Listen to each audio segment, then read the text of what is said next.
Chers paroissiens, bonjour.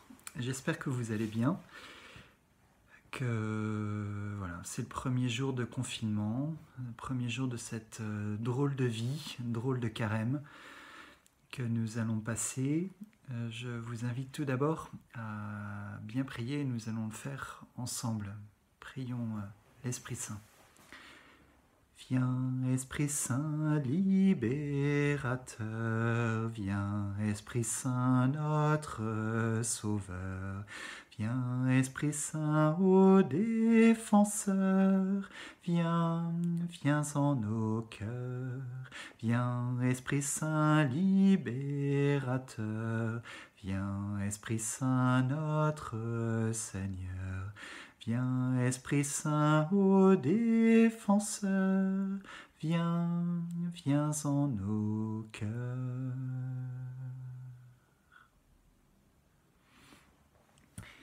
Seigneur Esprit Saint, nous nous confions à toi, chacun de nous, nous qui sommes pauvres devant toi, mais riches de ta présence, de ta grâce, de ta force, de tous tes dons.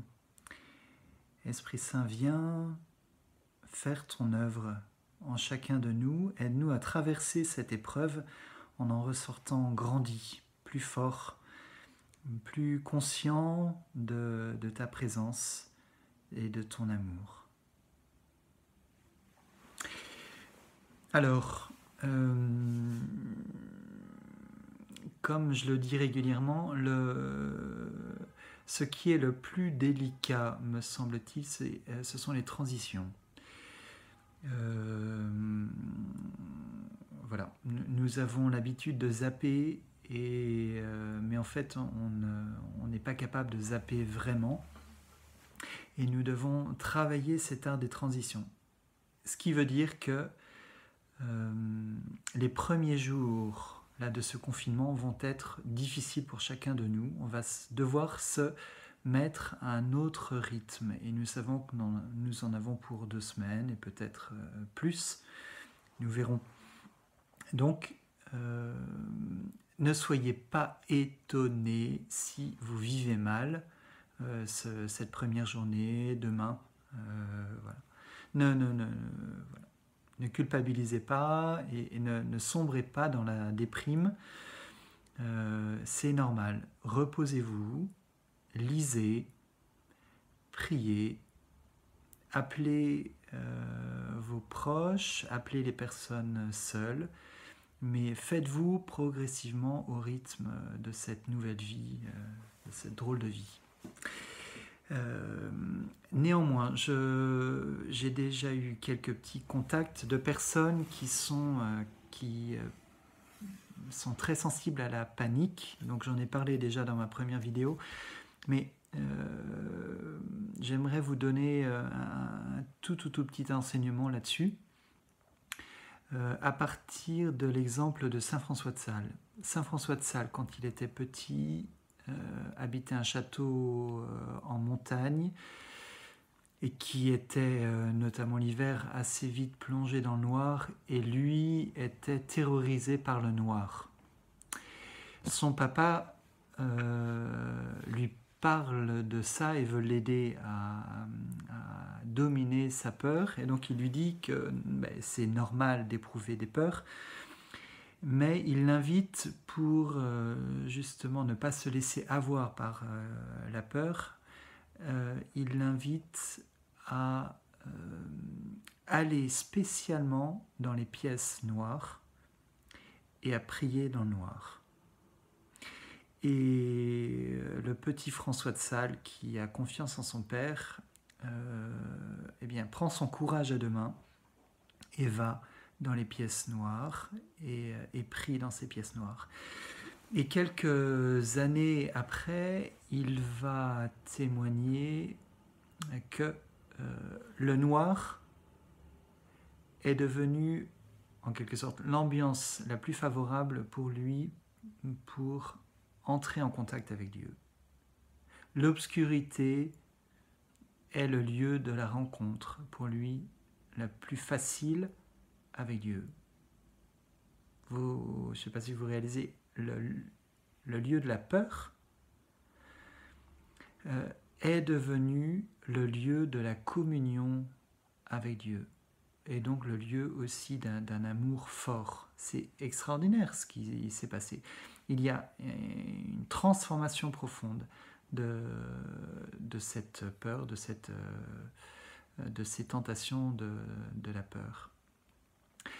Alors pour ceux qui donc sont sensibles à la peur, à la panique, je vous invite à ne pas vous laisser dominer par cette peur, mais volontairement à prendre le devant de vos peurs et à prendre un temps de prière, comme le petit François de Sales, demander à Dieu de vous aider, et ensuite de faire remonter en fait votre peur, et d'en parler à Dieu.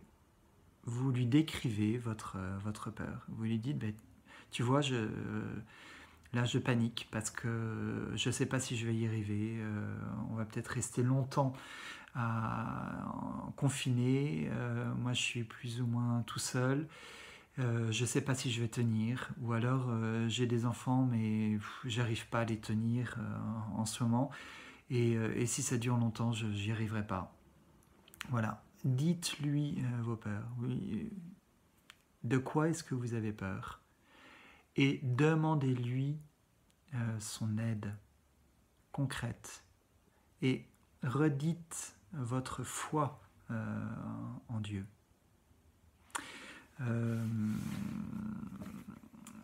Voilà, je vous y invite très simplement. Je vous invite encore une autre fois là, à essayer, si vous avez internet, vous pouvez télécharger des films et donc essayer de voir un film qui s'appelle War Room, W-A-R, Room, R-O-O-M, W-A-R, R-O-O-M.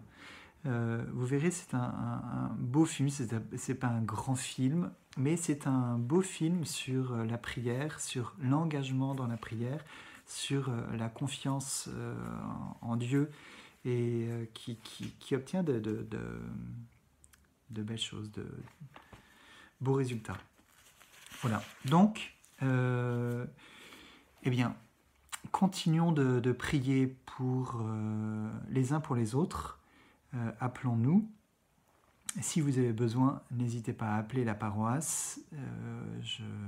On est là pour répondre à vos. Si on n'est pas là, eh bien laissez un message et on vous rappellera par la suite. Voilà. Courage. Le Seigneur est avec nous, avec chacun de vous, et je vous lis le psaume 120 ou entre parenthèses 121 ou l'inverse. Je lève les yeux vers les montagnes. Autrement dit, je prends de la hauteur, je regarde au loin, je lève les yeux vers les montagnes. D'où le secours me viendra-t-il?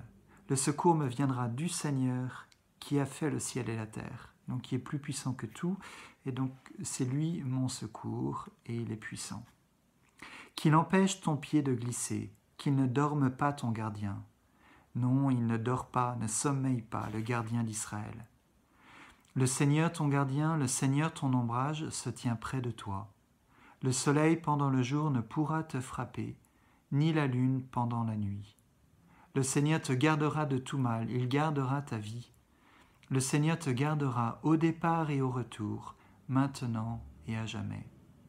Gloire soit au Père, au Fils et au Saint-Esprit, pour les siècles des siècles.